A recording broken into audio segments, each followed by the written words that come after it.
Армаңыздар, ардактуу телекөрүүчүлөр, Кутмандык ушуга кечиңиздер менен 7 каналда таланттуу апалар телепрограммасы сиздерге чыр тартуулабай, ыр тартуулап, бүгүн да сиздердин көңүлүңүздөрдү 1 саат бою көтөрөбүз. Андыктан биз менен бирге болуңуздар.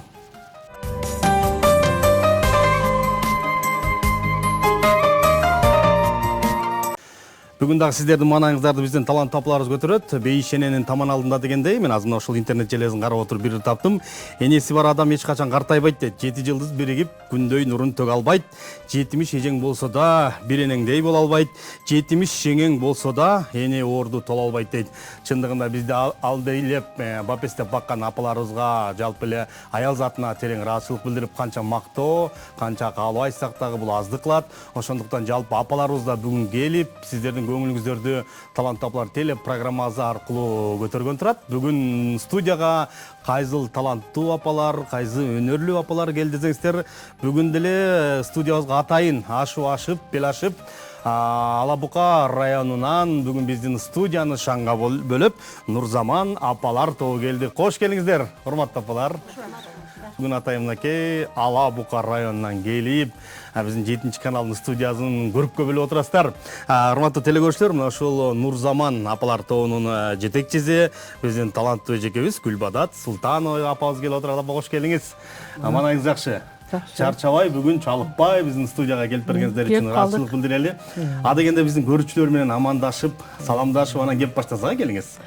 Саламатсыздарбы, урматтуу 7 каналдын сүйүүчүлөрү, күйүүчүлөрү.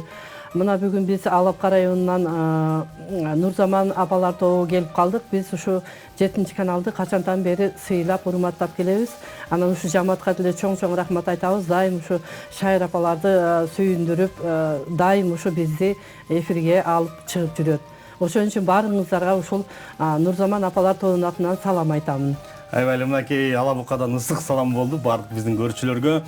Биздин ушул ар бир жекшембиде чыккан таланттуу апалар телепрограммасын биздин көрүүчүлөр калтырбай көрөт. Бул жумада кайсыл апалар келет болду экен, кандай таланттар келет болду экен деп отурсаңыздар, мынакей бүгүн атайын арзып биздин 7 каналга Ала Бука районунан келип отурушат.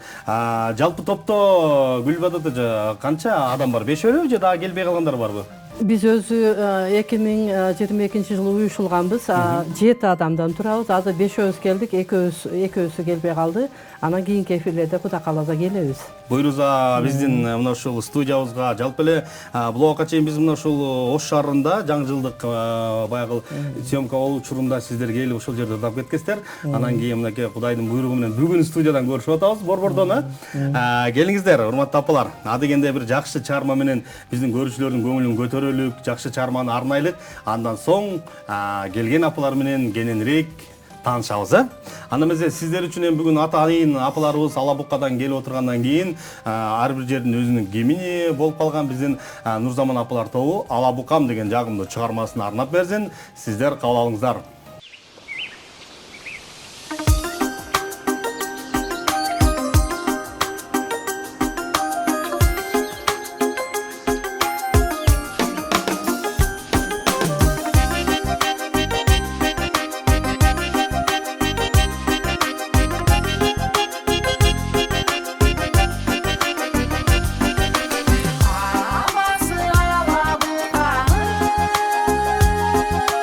Ар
Кол чабуулар болсун, келиңиздер.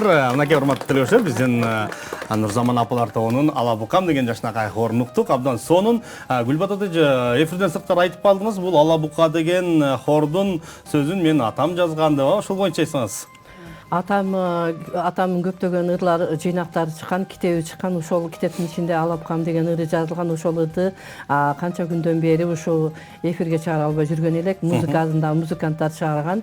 Мына Кудай буйруп насип кылып бүгүн ошо атамдын Ала Букам ырын бул жака ырдап чыктык. Мен рахмат айтам ушу 7 каналга. Рахмат, мынакей баягы аккан арыктан суу агат деген бир жакшы сөз бар. Атаңыз акын болсо, анын кызы ырчы болуп чыгыпыр. Бул да бир талант. Биздин апалар элдик таланттар. Анан мына ушундай үндөрүңүздөр бар. Бүгүн мынакей биздин теле аркылуу элдин алдында өз өнөрлөрүңүздөрдү тартылып отурасыздар. Бүгүн Нурзаман тобунда кандай апалар келди, кандай мыкты адамдар келди деп биздин көрүүчүлөргө кызык болушу мүмкүн. Гүлбат ата, мен аттарын окуп турайын, сиз болушунча мактап туруңуз. Кандай дейсиз? Болот. Келиңиз. Алгач эле мынакей Райкан Салиева апабыз жөнүндө айтыңызчы. Бул кызыбыз да көптөн бери Райкан сиз апалар тобунда жүрөт. Анан ырлары жакшы, үндөрү да жакшы. Ырларды жасырат, дайым ошо коллективде жакшы катышып жүрөт. Жакшы кыз, сулуу кыз.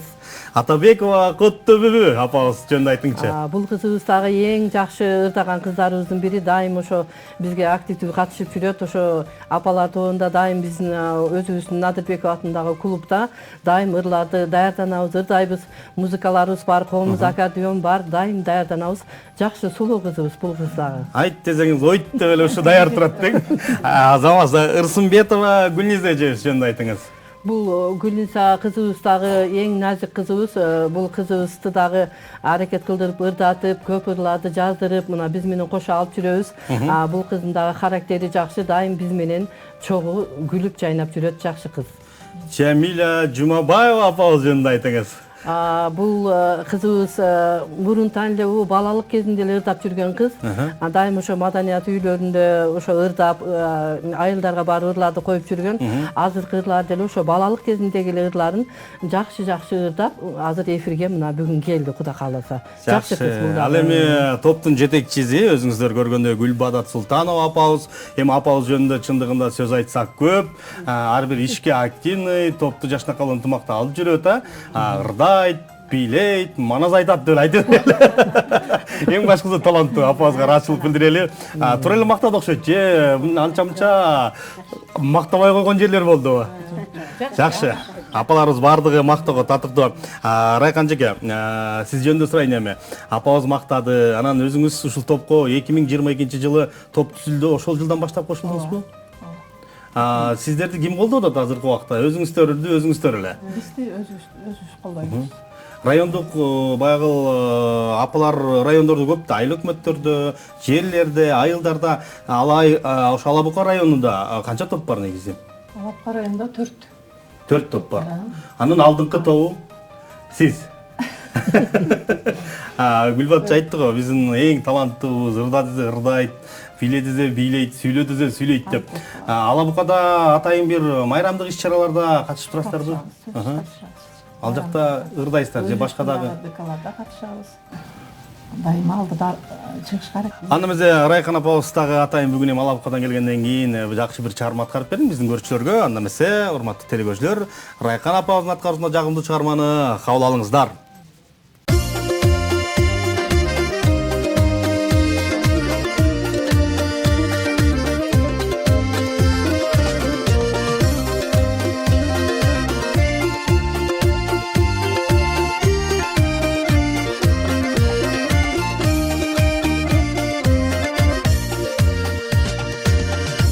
Ömürlük günlerinde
Кол чабуулар болсун. Келиңиздер, жашабайт адам кайрадан дейт. Чындыгында ушул жалган жашоодо дейт, тирүүлүктө бири-бирибизди сыйлайлык, урматтайлык, анан эң башкысы көңүлүбүздү көтөрүп бир жакшы чыгармаларды аткарып туралы дейт. Ошондой чыгармаларды аткарып аткан биздин таланттуу апаларыбызга, жалпы биздин көрүүчүлөр да жакшы пикирлерин калтырып, жакшы каалоо тилектерин жазып, мүмкүн эфирдин сыртында кол чаап жаткан болуш керек, Азыркы убакта мынакей сиздердин уул кыздар, балдар, жердештер, кудагый көрсө, биздин баягы Райкан кудагыйыбыз ырдап атат деп, мынакей келип туруңуздар. Биз сиздерди студиядан көргөнүзгө кубанычтабыз. Андан кийинки биздин таланттуу апабыз дагы Атабекова Куттубүбү апа, кош келиңиз.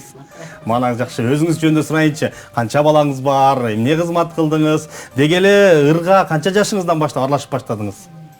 Менин аты жөнүм Атабекова Куттубүбү. Азыр 58 жаштамын. Бул жашка чейин өзүм баягы швейныйды бүткөм. Ошол тармакта кичине иштедим. Анан эле баягы базар экономикасы болуп, ошо базарда иштеп калдым. Анан пенсияга чыктык. Кудайым буйрса, ошо пенсия насип кылып, азыр пенсияда неме болуп атам, ырдап. Мен өзүмдө балалык кезимде эле бар болчу, ырдай турган немемчи. Талантым ооба, ырдап. Конкурстарга катышчумун. Кудайым буйрса, жакшы. Апалар тобуна кандайча кошулуп калдың сен? Апалар тобуна Ким кошту сизди бул жака?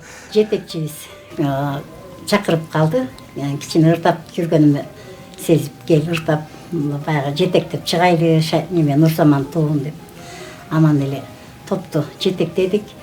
2 уул, 1 кызым бар. Алар үйлөп, жайлап бардык, өстөрү болуп калды. Балалуу, чакалуу болуп, эми өзүбүз ушул топ менен ырдап бийлеп жүрүм, өзүм бактылуу сезем. Жакшы, Кудай буйрса. Биздин апалар баягы айтып атты. Апалар тобуна кошулгандан кийин абдан сонун болдук. Анча-мынча оорубузду унутуп калып атабыз, чарчабай калып атабыз. Үйдө белим ай, бутум ай десек дейт. Эфирге дегенде, же бир концертке дегенде баягы чоң сумкабызды көтөрүп оорубай эле кетип калабыз депчи.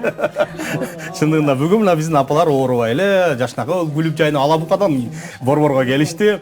Бүгүн да мынакей эжеке бизге атайын дагы бир чыгарма аткарып берели деп келе турат. Туугандар жүрөлүчү эсен аман дейт. Жалпы мүмкүн туугандарыңыз көрүп атса, жалпы туугандарга мына ушул 7 каналдан салам айталы дагы. Биздин апабыздын аткарууында жагымдуу чыгарманы кабыл алыңыздар.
Бала деп жашап болу, бала деп чыккан обону аталар жакшы, а бирок апаңдан артык болобу деп биздин апаларыбыз бүгүн көңүлдү көтөргөн жакшы чыгармаларды аткарып жатат. Чындыгында туугандар жүрөлүчү эсен аман, эл журтум жүрөлүчү эсен аман дейт. Ар дайым аман болуңуздар, элиңиздер эсен болсун, жерибизде тынччылык болсун деп биз эфирибизди улантабыз. Анан кийинки биздин таланттуу апабыз Ырсымбетова Гүлниз апабыз. Кош келипсиз апа. Мана жакшыбы?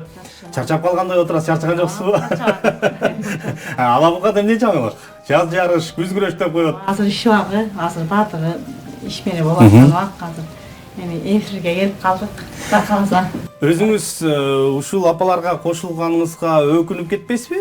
Убар обол жүрөбүз. Үйдө эле отурсам болмок. Өкүнбөйм. Ушунчалык ушулар кыздар кел деп чакырып, ушу катарына кошуп, нургана абдан кубанычтамын. Туура. Бир убакта жаңы Гүлбадар эже, ушул жаңы апалар тобу түзүлүп баштаганда баягы жетекчилер эми ар бир райондордо, айыл өкмөттөрдө баягы топтор түзүп баштаган да. Мисалы сиз 2022-жыл деп коло, ага чейин 10 жыл, 15 жылдык баягы юбилейлик кечелерин өткөргөн биздин апалар топтор бар. Анан айтат да, ушу барганда жаңы баштаганда аябай кыйын болгон, эч ким кошулбай, койгулачы биз ушу карыганды ырдап, эл алдына чыксак эл эмне деп айтат депчи. Эми азыр дейт, бизге кошула албай жүргөндөрдүн саны көп дейт. Чындыгындачы. Биз монтип чыгып аткандан кийин көрүп алышып дейт, бизди да кошпойсуңарбы депчи. Ансыгандай мына Гүлниз апам да кошулганда сыймыктанат, сүйүнөт. Мүмкүн азыр бала чака көрүп алар да сыймыктанып, биздин атайын эфирде келип баягы эфир аркылуу бир жагымдуу чыгармаларыңызды арнап жатасыз. Анан канча балаңыз бар? 4 ұл, 1 қызым бар. Баары үйлөнүп жайланды. Bir кичинекей ұлым қалды, қалған бар жақ. Буйруза жакында той экен да.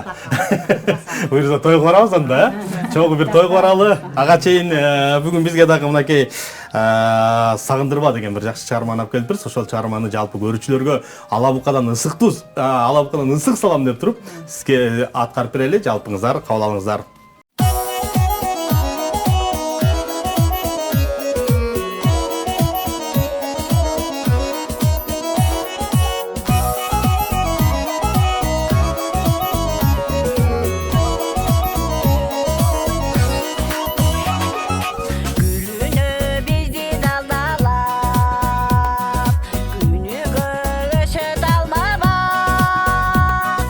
Ozganın gene sürünme,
Кол чабуулар болсун, аны эмесе келиңиздер. Оғузчу бир сөз дегеним деген жакшынакай чыгарманы биздин Гүлниз апабыз аткарып берди. Абдан сонун, үнүңүз дагы сонун. Чындыгында эми сиздер деген баягы маданий билим жок, баягы элден эле чыккан, айылда эле жүргөн бир таланттардын, бирок ошол эле убакта Ала буканын таза суусун ичип, таза абазына дем алып, бүгүн мынакей биздин студиябыздын көрүп болуп отурасыздар. Андан кийинки биздин таланттуу апабыз Жамиля апабыз отурат. Жамиля апа, кош келипсиз. Бул жерде мындай шаңдурак элесиз окшойсуз, ар бир ырга баягы бийлеп, жакшы отуруп атасыз. Сиз деле ушул топко 2022-жылдан баштап кошулдуңуз. Ооба. Үйдөгүлөр каршы чыккан жокпу? Биринчи каршы чыкты. Апа отура бербеспи? Жок, балдарым каршы чыкпады, күйөөм кичине. Кызганып. Жана каршы чыкты, кийин макулдандык кишилерчи деп. Мен эми жашман эле жакшы көрүп элем. Ырдаганды окуганга ата-энең каршы болгон мурдара. Артист болбойт депчи. Өзүңүздүн кесиби эмне? Анан өзүмдүн кесибим жок, жөн эле ошо. Үйдө эле балдарды карап. Балдарды карап эле. Анан бир убактарда ушул 2010-жылдан баштап баягы таланттуу апалар, жалпы эле ак элечек апалар ырдап чыга баштабадыбы? Ар бир райондордо, областтарда, анан аларга кошулган кезде сиздер кечирээк баштапсыздар да? 2022-жыл болсо мына 3 жыл. Биз айылдарда өзүбүзчө өркеселерди айыл-айылга Катышып. майрамдарда коюп жүргөнбүз да. Ошол убакта Гүлбатыр карап койчу экен, сен мага келет экенсиң.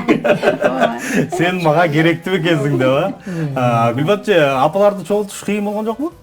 Жок, кыйын болбоду. Баарыбыз бир айылданбыз да. Билесиздер. Ошон үчүн бири-бирибизди тааныйбыз. Кыздын сыры төркүнгө маалым дегендей эле билесиз, ким кандай ырдайт, кимдин күйөөсү жооп берет, кимдин баласы жооп берет. Ошол эле убакта апаларыбыз мынакей айта кетчү нерсе, азыр ушул борборго келгенде дагы баардык жол расходторун, жолдогу тамак ашын, ичкен жегени, жатаканасына чейин бүт өзүңүздөрдүн чөнтөгүңүздөн, ошол эле убакта өзүңүздөрдүн балдары, анан Ала Бука райондук мамлекеттик администрация, же болбосо айыл өкмөт бир жардам берип турбайбы эч кандай, мэрия болсо? Ошо 2022-жылы биздин айыл өкмөттө Кийикбаев Рүстөмгө рахмат айтам, себеби биздин формаларыбыздын 2 формабызды алып берди. Андан башка анан ырларыбызды өзүбүз эле каржылап жүрөбүз, балдарыбыз, анан өзүбүз кичине коммерция кылабыз. Мен өзүм медицина кызматкеримин, 40 жыл иштегем. Анан азыр ардактуу эс алуудамын, бирок отурбайм, базарда иштейм. Кичинекей бизнесим бар. Ошон үчүн акчадан кыйналбайм. Апаларга жетет. Анча-мынча кийиндиктиргенге. Бир жерге эми баягы апаларда, биздин таланттуу апаларда ынтымак жакшы. Ошол эле убакта шерин ойной коюшат, бир айда бир чогулуп, дастарканга отуруп чай ичишип, ошол кездерде дагы жөн отурбай баягы даярдана коюп, ыртандай коюп, репетицияны, анан репертуар тандап, ошондой аракет кылат. Анан Жамиля эжекебиз бүгүн кайсыл чыгарманы ырдап берейин деп турасыз биздин жалпы 7-каналдын көрүүчүлөрүнө? Мен жазгы түн деген ырым менен келдим. Жазында бир жазгы түн жөнүндө ырдайлыбы? Анда эмесе келиңиздер, Жамиля апабыздын аткаруусунда жазгы түн деген чыгарманы кабыл алыңыздар.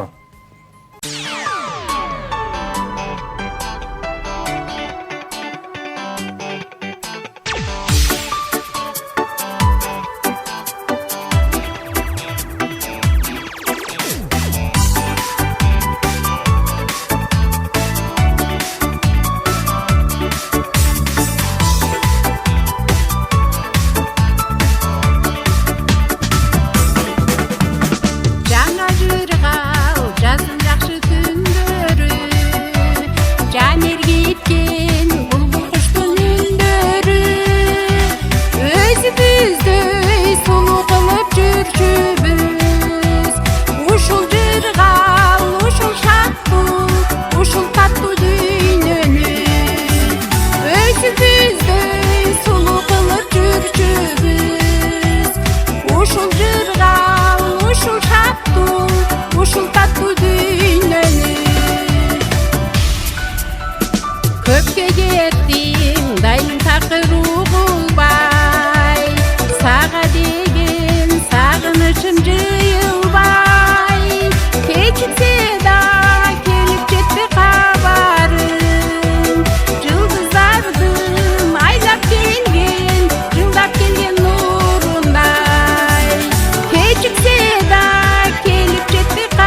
эсе түштү чагылган сен каттырып жибергенсиң жанымдан жарык болуп келечегим өткөнү кандай жыргал сүйгөн жарды сүйгөнүн сагынган жарык болуп келечегим өткөнү кандай жыргал сүйгөн жарды сүйгөнүн сагынган өзүбүздөй сулуу кылып жүрчүбүз ушул жыргал ушул шаттык ушул таттуу дүйнөнү ушул таттуу дүйнөнү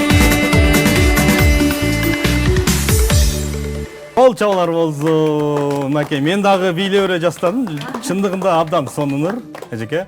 Эгер могу жерде стол жок болгондо мен мүмкүн бийлейтпин. Азаматсыздар, бүгүн абдан жакшы ырлар менен келипсиздер. Көңүлдү көтөрүп, биздин көрүштөрүнө көңүлүн көтөрүп жатат. Андан кийин мынакей Гүлбатат эже өзүңүз жөнүндө сурайын. Топту түзүптүрсүз. 3 жылдын ичинде кандай ийгиликтерге топ жетишти?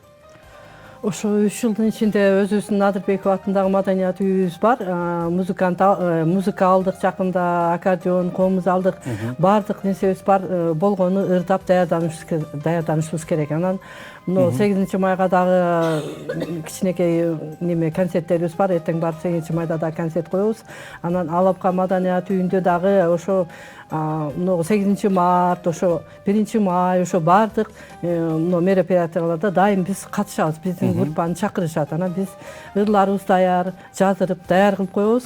Анан биз ошо Нурзаман апалар тобу менен мен дайым сыймыктанам. Кыздарыбыз жакшы, музыканттарыбыз деле жакшы сүйүнүп жүрөбүз. Анан 7 каналга да сүйүнүп жүрөбүз.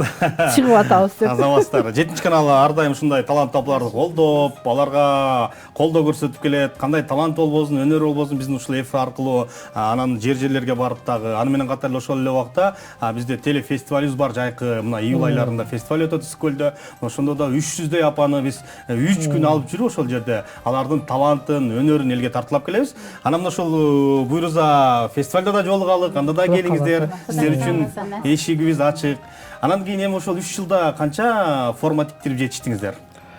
Форма азыр 2ден формабыз бар, аны айыл өкмөт тиктирип берген. Азыр дагы андан сырткары 1ден форма тиктиргенбиз. Азыр 3төн формабыз бар да толук. Жалпы. Каражат айыл өкмөттөн 2 форма тиктирсе, калганы өзүңүздөр. Калганы өзүбүз тиктирдик. Апалардын арасында баягы таланттуулар барбы? Көйнөк тиге коюп. Жок. Мындай эле тиктиребиз. Заказ менен, буйрутма менен тиктиресиздер. Окшоштук тиктиребиз баарыбыз. Биздин апалар айтып калат да, биз борборго келгенде жөн кетпейбиз. Эртең Мадинаны кытырабыз, анан ал жактан материал алабыз, керектүүбүздү алабыз, анан барып алып көйнөк тиктиребиз деп. Сиздер да эми эртең буйруза эфирден кийин ошо Мадинадан көрөт экенбиз да. Келсем алабыз мындай. Элечек барбы сиздерде? Бар. Себептен бүгүн мынакей жашнакай бир үйкү тебетайларыңыздар менен келипсиздер. Кийинки эфирде биз элечек менен киребиз. буйруза күтөбүз. Анан эми өзүңүз жетекчи катары мынакей ыр тандоодо апаларга кеңеш берип турасызбы же ар ким өз каалаган ырларын тандайбы? Ар ким өзү каалаганын тандайт. Анан жаштырабыз музыкантка барып. Ар ким өзүнүн каалаган ыры. Мисалы үчүн мен өзүм балалык кезинде эле өчпөсүн менин үмүтүм ырлар. Курбуларга дагы кайсырым бар. Апалар айтып калат да, тиги ушуларды жактырып жүрөм. ыр жаштыралы десек эле бүт эле сүйүү жөнүндө анан эми баягы апа болсок дагы баары бир бизге сүйүү керек экен депчи. Чындыгында карап турсак ошол эле улуу залкар оончулар Рыспайдын, Асанкалыйдын, мүмкүн Жаныш Кочкор баардыгы сүйүү жөнүндө. Ошол эле элди сүйүү, жерди сүйүү, баланы сүйүү, чалыңды сүйүү дегенде баардыгында сүйүү жөнүндө бар экен. Сиз азыр сүйүү жөнүндө ырдабай элесизби? Жок, жүрөк эңсейт. Жүрөк теңсетесиз. Эми ал деле сүйүүгө жакыныраак экен.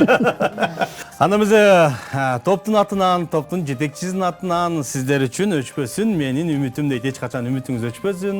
Бар болуңуз. Бул деле мындай карап турсак, сүйүү жөнүндө окшойт. Азыр угуп көрөлү жалпыбыз, кабыл алыңыздар.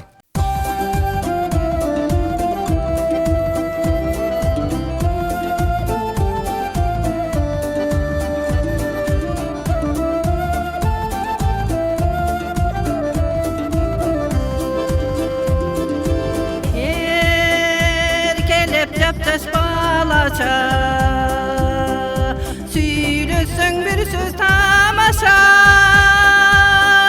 bak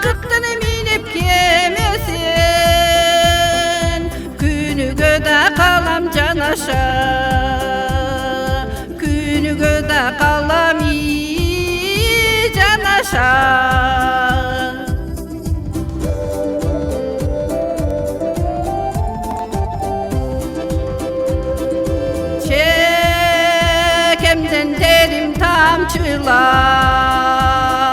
emgeke candı kamçılap, çalıkan gezde güç verip, cağasın oygo şamçırap, cağasın oygo iyi şamçırap.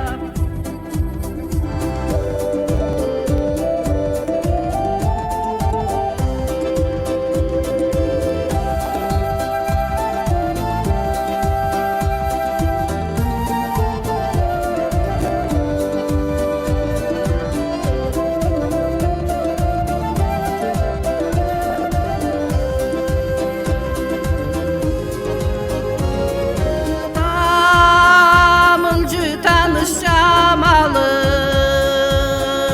tamında sulu kalamın, durmuştu cidep sen menen, çağılganı bolup canamın, çağılganı bolup iyi canamın.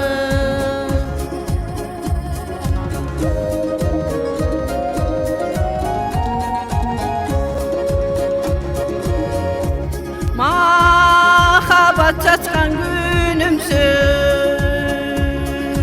mangdayga tigen tünümsün, öçürü görbe jarığım, öçpösün menin ümitim, öçpösün menin iyi ümitim, öçpösün menin iyi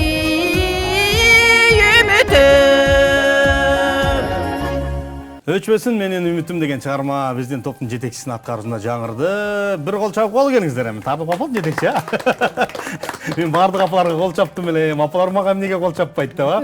Чындыгында жетекчи болуш кыйын болуш керек, а? Бардык ишке жоопкерчилик. Жетекчи болуш оңой эле.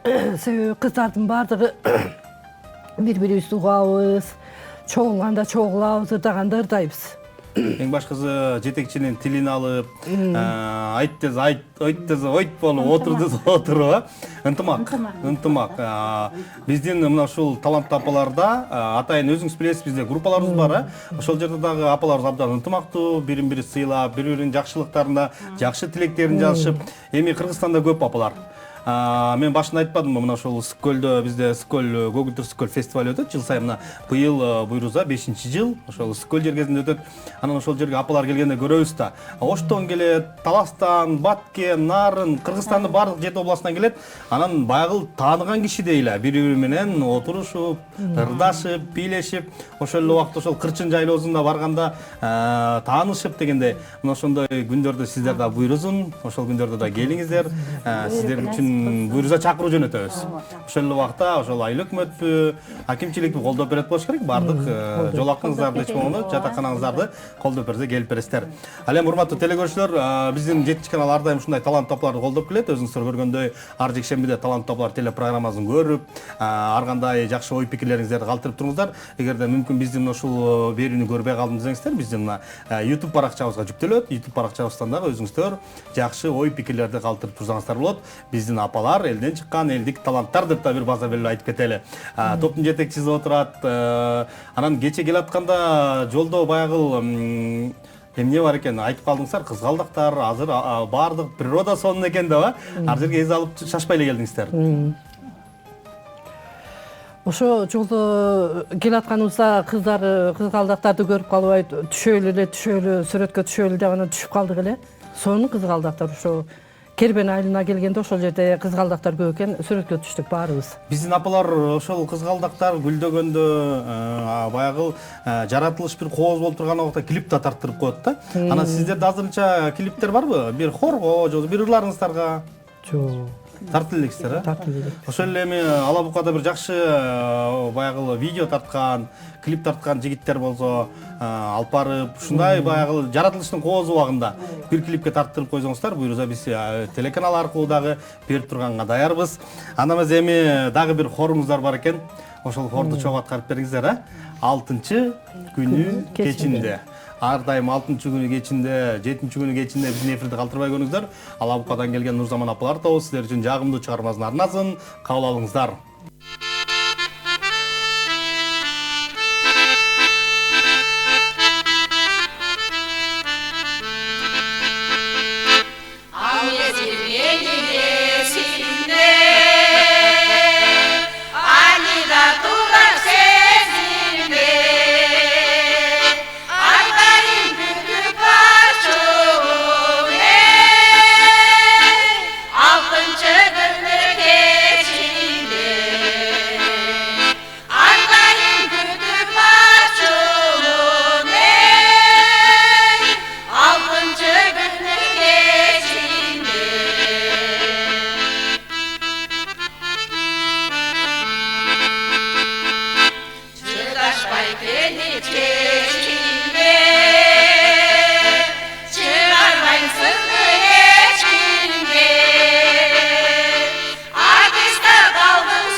Мынакей урматтуу телекөрүүчүлөр, 6-күнү кечинде деп эскирди эске салган Нурзаман апалар тобу болду. Ала Бука району топтун аты абдан жакшы экен, Нурзаман деп, топтун атын ким койгон? Биздин группадан ошо Бактыгүл эже деген койгон эле. Улуураак аял ошо 75те. Ошо гана макул болдук бардыгыбыз эле. Нурзаман, ошо заманыбыз нурдуу болсун. Нурдай болуп жаркырап турсун деп, абдан жакшы ысымды тандагансыздар. Анан эми мына ушул жакшы ысымды тандагандан кийин жакшы топ болуп, өзүңүздөрдүн талантты, өзүңүздөрдүн өнөрдү эл алдына алып чыгып жүрө бериңиздер. Учурдан пайдаланып, урматтуу телекөрүүчүлөр, бүгүн бул жерде биздин отурган таланттуу апабыз Салиева Райхан апанын туулган күнү экен. Туулган күнүңүз кут болсун апа. Бир кол чалып коелучу. Туулган күнүңүз бана айтат экен. Эх, туулган күн, жарыка энең сунган күн, кендигиңди шарт кезип, жибек жип менен бууган күн дейт. Бүгүн мынакей ата энеңиз сүйүнүп, кызым келди жарык дүйнөгө, Райхан деп ат коюп, бүгүн мынакей апабыздын учурдан пайдаланып, бүгүн биздин студияга келгенде туулган күнү башталыптыр. Бул да жакшы нерсе, ошондуктан келип туруңуздар, бая айтып коет, ырчыларсын ыр болот, ырдап келген жерине ырыс менен кут конот деп. Сиздер ошол куттуу студияга келгенден кийин ойлойм, сиздер менен биздин студияга да кут кирет, береке кирет, себеби ушул куттуу студияда канчалаган залкарларыбыз, канчалаган мыкты эл артисттерибиз ырдап, өз өнөрлөрүн, өз таланттарын тартуулаган. Мына ошолор сиздерге да жугуштуу болсун, ал эми сиздердин жакшы жагыңыздар бизге да жугуштуу болсун. Эркин микрофон болсун, жетекчи катары өзүңүз бир сөз айтыңыз, андан кийин эфирибизди жыйынтыктайлык. Мен ушул 7-чи каналга келгениме кубанып, сүйүнүп турам. Анан ушул 7-чи канал жамаатына чоң рахмат айтам. Иштерине ийгилик, үй бүлөлүк бакыт каалайм. Анан биз дайым 7-чи каналдан эч алыстабайбыз. Себеби 7-чи канал түз эфир, дайым эфирлерде жакшы тартат. Бизге жагат ушу тартканычы. Анан эфирде алып бараткан Бакыт Өмүрзаков балабыз дагы бизди сүйүндүрүп, көңүлүбүздү көтөрүп, апаларды дайым сүйүндүрүп жүрөт. Ошого кубанычтабыз. Ушу каналга чоң рахмат. Сиздердин каналыңыздарга чоң ийгиликтерди каалайбыз. Нурзаман апалар тобунун атынан барыңыздарга ушу 7-чи каналга рахмат. Рахмат, сіздерге ыраазычылык билдирели. Арыбаңыздар, карыбаңыздар, ар дайым мына ушундай жакшы күндөрдө, жакшы студияларда, жакшы жерлерде ырдап, талантты көрсөтүп жүрө бериңиздер.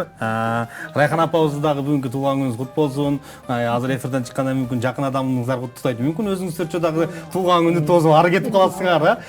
Келип бергениңиздер үчүн ыраазычылык билдиребиз. Атайын алыстан ат артып, алыс жолду жакын кылып келип отурасыздар.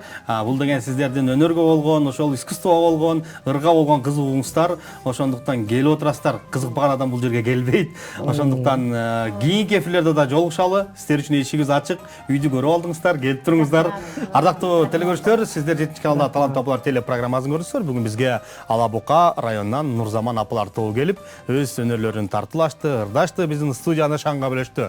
Ал эми апаларга узак өмүр каалайлы, бекем ден соолук каалайбыз. Бейиш эненин таман алдында дегендей, биздин бейишибиз болгон апаларыбыз, аталарыбыз аман болсун дейли. Бүгүнкү эфирди жыйынтыктайбыз. Кийинки эфирден көрүшкөнчө аман туруп бар болуңуздар.